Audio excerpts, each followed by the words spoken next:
नमस्कार दोस्तों, study with Balbir में मैं आप सबों का स्वागत करता हूं। आज 13 सितंबर है और 13 सितंबर के करंट अफेयर्स में क्या कुछ है इसका हम लोग रिव्यू करेंगे।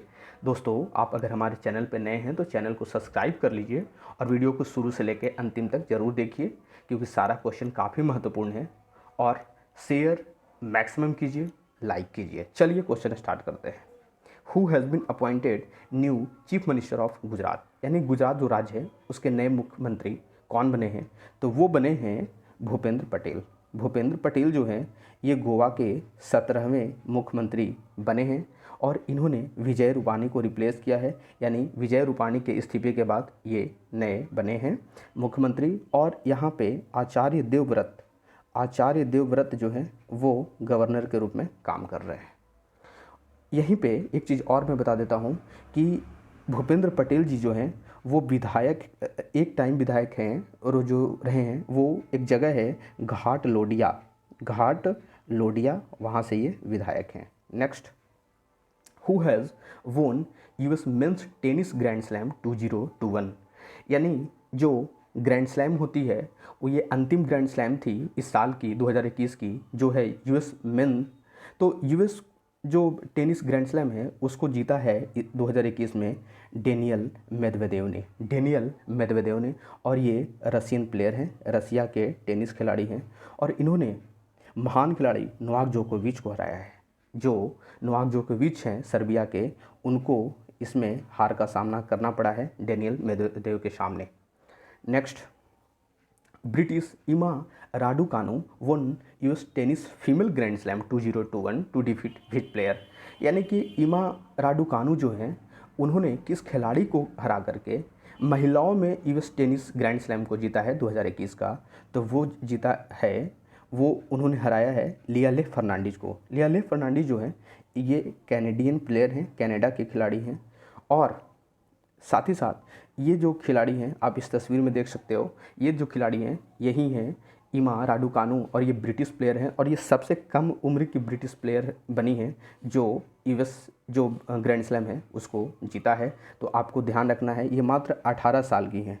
कितने साल की हैं? ये 18 साल की हैं। Next, which IIT signed MOU with Indian Air Force collaboration in the field of academic and research in the domain aerospace technology। कहने का मतलब है कि कौन सी जो IIT है, इंडियन इंस्टीट्यूट ऑफ टेक्नोलॉजी, जो कि एक समझौता किया है भारतीय वायुसेना के साथ। इसके साथ वो जो एरोस्पेस टेक्नोलॉजी होगी उसमें रिसर्च करेंगे, एकेडमिक रिसर्च करेंगे। तो उसके लिए इन्होंने कोलैबोरेशन किया है, तो वो है IIT कानपुर। IIT कानपुर जो है इंडियन एयरफोर्स को मदद करेगा रिसर्च करने के क्षेत्र में, एरोस्पेस टेक्नोलॉजी में, एरोस्पेस प्रौद्योगिकी के क्षेत्र में। Next, agrarian festival Nuakhai has celebrated in which state, एक नुआखाई जो पर्व है वो कौन सा राज्य मनाता है इसे? तो वह नुआखाई जो फेस्टिवल है वो मनाया जाता है उड़ीसा के किसानों के द्वारा। उड़ीसा के जो किसान हैं, में जो कृषि करने वाले हैं वो मनाते हैं नुआखाई फेस्टिवल को।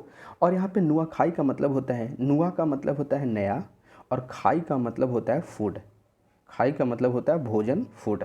Next, India's first indigenously designed high-ash coal gasification based methanol production plant inaugurated in which state। कहने का मतलब है कि इंडिया जो है, इंडिया में पहली बार प्रथम जो है वो स्वदेशी डिजाइंड है हाई एश कोयल गैसिफिकेशन आधारित मेथनॉल प्रोडक्शन प्लांट, यानी एक प्लांट बनाई गई है जिसमें क्या होगा, वहाँ पे मेथनॉल की प्रोडक्शन होगी, मेथनॉल जो होती है उसकी उत्पादन होगी। और वो कैसे होगी? कोल गैस जो होती है, जो कोयला जब जलाई जाती है तो उसकी जो राख होती है उसके गैसिफिकेशन से, उसके गैसिफिकेशन से बनाई जाएगी मेथनॉल प्रोडक्शन। तो वो प्लांट कहाँ लगाया है? भारत के तेलंगाना में इसे लगाया गया है। तो आपको इसे ध्यान रखना है। साथ ही साथ मैं बता दूं, इसे जो है वो जो वेल है तो वेल रिसर्च एंड डेवलपमेंट जो सेंटर है उसी के अंदर इसे लगाया गया है। तो आपको इतनी चीज़ें ध्यान रखनी है। भेल के रिसर्च एंड डेवलपमेंट सेंटर के अंदर इसे लगाया गया है इस प्लांट को। Next, Aziz Akhannouch appointed as a new prime minister of which country. Aziz Akhannouch को अभी जो है नए प्रधानमंत्री के रूप में बनाया गया है कौन से देश में? तो वो बनाया गया है मोरक्को। कहाँ? मोरक्को। मोरक्को के ये नए प्रधानमंत्री बने हैं। बात करें अगर मोरक्को की, तो मोरक्को की जो कैपिटल है वो है रबत। कौन सा? रबत वहाँ पे कैपिटल है, राजधानी है। और जो दिरहम है, मोरक्कन दिरहम, वो वहाँ पे करेंसी है। तो आपको इसे ध्यान रखना है। Next, which state became the first in India state to install solar pump under PM KUSUM? यानी भारत का कौन सा राज्य पहला राज्य बना है भारत में ताकि वो इंस्टॉल किया है सोलर पंप पीएम कुसुम जो योजना है उसके तहत? तो वो किया है हरियाणा ने। हरियाणा ने अपने यहाँ सोलर पंप लगाया है। वो डीजल के पंप को उन्होंने हटाया है। पीएम कुसुम योजना का लक्ष्य भी यही है कि जो हमारे यहाँ जो डीजल पंप हैं उसे सोलर पंप में कन्वर्ट करना, बदलना। साथ ही साथ हरियाणा के अंदर 14,418 पंप लगाए गए हैं इसके तहत, और इस पे अप्रोक्सीमेट 520 करोड़ खर्च आई है। तो आपको इतनी चीज़ें ध्यान रखनी है। Next, who has appointed brand ambassador of Piramal reality?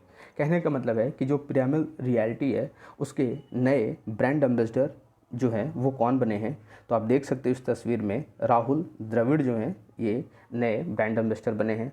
ये जो है रियल एस्टेट जो बिल्डिंग वगैरह होती है उसे बनाती है पिरामल रियलिटी, यानी रियल एस्टेट में ये काम करती है। Next, which state launch millet mission to become millet hub of India? कहने का मतलब है कि कौन सा राज्य जो है वो एक मिशन को लॉन्च किया है जिसका नाम है मिलेट मिशन।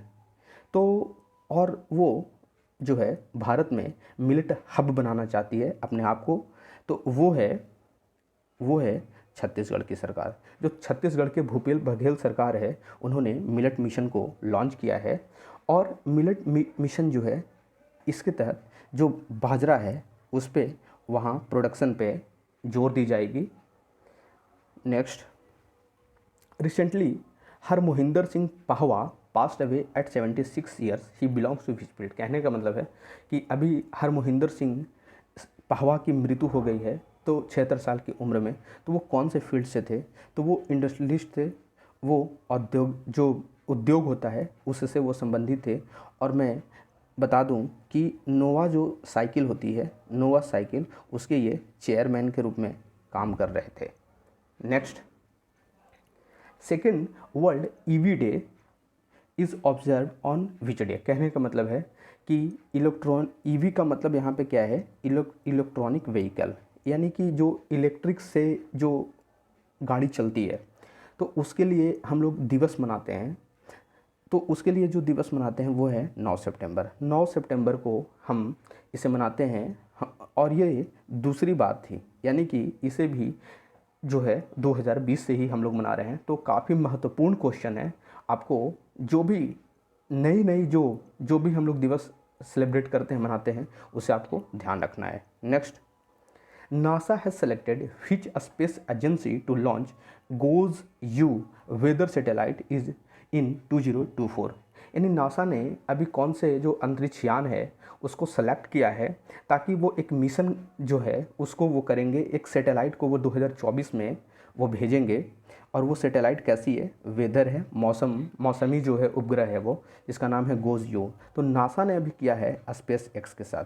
स्पेस एक्स जो है वो इलोन मस्क की जो कंपनी है, प्राइवेट कंपनी है इलोन मस्क की, उसके ये अंतरिक्ष यान है। तो आपको ध्यान रखना है।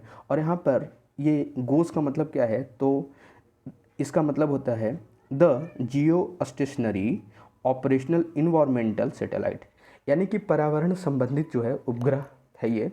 और ये उसी से संबंधित चीज़ों को जो है इमेजनरी फिगर जो है बना करके वहाँ पे अंतरिक्ष से ये देगी नासा को। नेक्स्ट, हु हैज़ वोन इटालियन फार्मूला 1 ग्रैंड प्रिक्स 2021? यानी जो इटली की फार्मूला 1 ग्रैंड प्रिक्स होती है 2021 की, उसको किसने जीता है? तो इस बार उसको जीता है डेनियल रिक्यार्डो ने। जो इस साल 2021 की जितनी भी फार्मूला 1 ग्रैंड प्रिक्स होती है उसको ज़्यादातर मैक्स वर्स्टापन ने जीता है। तो जो अलग रहेगी उससे आपको थोड़ा ध्यान ज़्यादा रखना पड़ेगा। डेनियल रिक्यार्डो हैं इटालियन के, तो आपको अच्छे से ध्यान रखना पड़ेगा। Next, which country has agreed to allow International Atomic Energy Agency to service the cameras monitoring their nuclear sites। कहने का मतलब है कि कौन सा देश जो है वो अभी सहमति जताई है, उन्होंने अलाउ किया है जो अंतर्राष्ट्रीय परमाणु ऊर्जा जो एजेंसी है उसे, कि आप हमारे जो परमाणु साइट्स हैं जहाँ पे परमाणु की बनाई जाती है तो वहाँ पे कैमरा को मॉनिटर किया है, ताकि वहाँ पे न्यूक्लियर साइट्स पे मॉनिटरिंग की जाए कैमरा लगा करके। ये इंटरनेशनल एटॉमिक एनर्जी एजेंसी की तरफ से ये बोला गया था उस देश को। तो ये जो किया है वो है ईरान। ईरान ने अभी अप्रूवल दे दिया है, ईरान ने अलाउड किया है जो परमाणु जो एजेंसी है, अंतर्राष्ट्रीय परमाणु जो ऊर्जा एजेंसी है उसे, कि आप कैमरा लगाइए हमारे न्यूक्लियर साइट्स पे। तो ईरान इसको दिया है अप्रूवल। ध्यान रखेंगे ईरान की राजधानी कहाँ है? तेहरान है। ईरान की राजधानी तेहरान है। मैं IAEA के बारे में बता दूं कि इसकी स्थापना 1957 में हुई थी। इसकी स्थापना कब हुई थी? 1957 में।